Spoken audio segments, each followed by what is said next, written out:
Hola hermanos, bonjour à tous.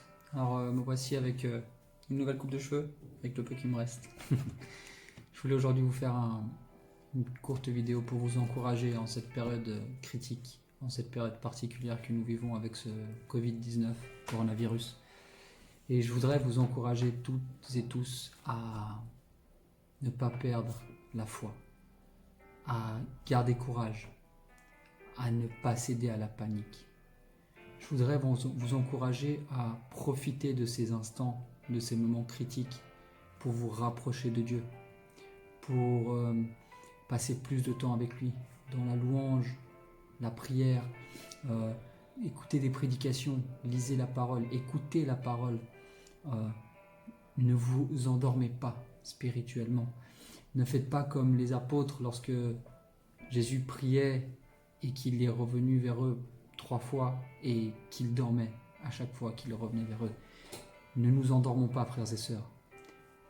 Au contraire, il faut que cette période critique crée en nous un réveil, quelque chose de fort, que cela puisse, ça va être dur ce que je veux dire, mais que cela puisse faire le tri chez les chrétiens, que cela puisse trier les gens froids et tièdes et les gens chauds, qu'il n'y ait plus que des gens chauds dans les églises, que avec ce moment de difficulté, de peur qui peut nous prendre au cœur carrément, que cela réveille en nous des guerriers dans la prière, des gens qui vont se battre dans la prière spirituellement pour que l'église avec un grand E, car les églises avec les murs sont fermées actuellement, mais nous sommes l'église et ils ne fermeront jamais ça.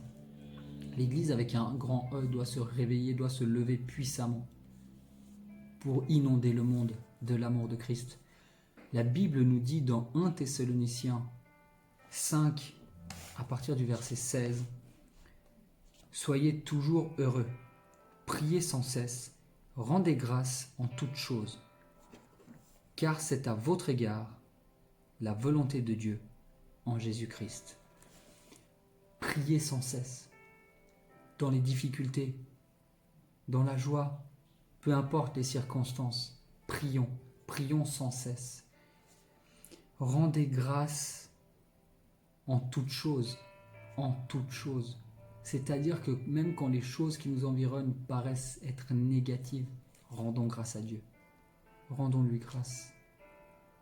Remercions-le. Élevons-le. Rendons-lui toute la gloire, tout l'honneur. Il y a aussi un passage que j'ai lu qui m'a beaucoup marqué, qui est dans Luc au chapitre 18, à partir du verset 1. C'est la parabole de la veuve persévérante. Jésus leur adressa une parabole pour montrer qu'il faut toujours prier et ne point se relâcher.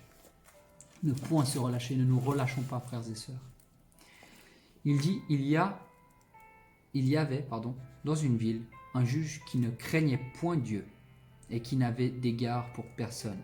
Il y avait aussi dans cette ville une veuve qui venait lui dire « Fais-moi justice de ma partie adverse. » Pendant longtemps, il refusa, mais ensuite, il dit en lui-même « Quoique je ne craigne point Dieu et que je n'ai égard pour personne, néanmoins, parce que cette veuve m'importune, je lui ferai justice, afin qu'elle ne vienne pas sans cesse me casser la tête. » Le Seigneur ajouta, « Entendez ce que dit le juge inique. » Inique, ça veut dire illégitime. Illégitime. « Et Dieu ne fera-t-il pas justice à ses élus qui crient à lui jour et nuit, et ne tardera-t-il pas à leur égard? Je vous le dis, il leur fera promptement justice. Mais quand le Fils de l'homme viendra, trouvera-t-il la foi sur la terre? Trouvera-t-il la foi sur la terre, frères et sœurs? Alors que beaucoup crient que la fin du monde approche et que Jésus est proche, et oui, Jésus revient bientôt, les amis, trouvera-t-il de la foi encore ici? Il faut qu'il puisse trouver la foi, malgré les difficultés. Que ces difficultés ne nous éloignent pas de lui, mais au contraire, que cette crainte, que cette peur, que cette frustration de ne pas comprendre qu'est-ce qui se passe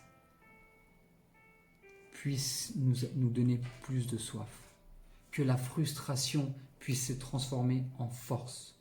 Que la crainte puisse se transformer en persévérance. Nous voulons, Seigneur, chercher ta face plus que jamais. Alors voilà les amis, c'était juste pour vous encourager à ne pas lâcher, à ne pas vous endormir, à rester fidèle à Dieu, car il nous le rendra. Et Seigneur, je te remercie parce que je sais qu'aujourd'hui tu as parlé à quelqu'un. Et toi qui regardes cette vidéo, si cette vidéo t'a parlé, je t'invite à la partager, à ne pas hésiter à t'abonner à ma chaîne et vraiment à faire tourner ce message. Parce qu'il ne s'agit pas de moi, il s'agit de lui et de lui seul. Soyez bénis les amis, que du love.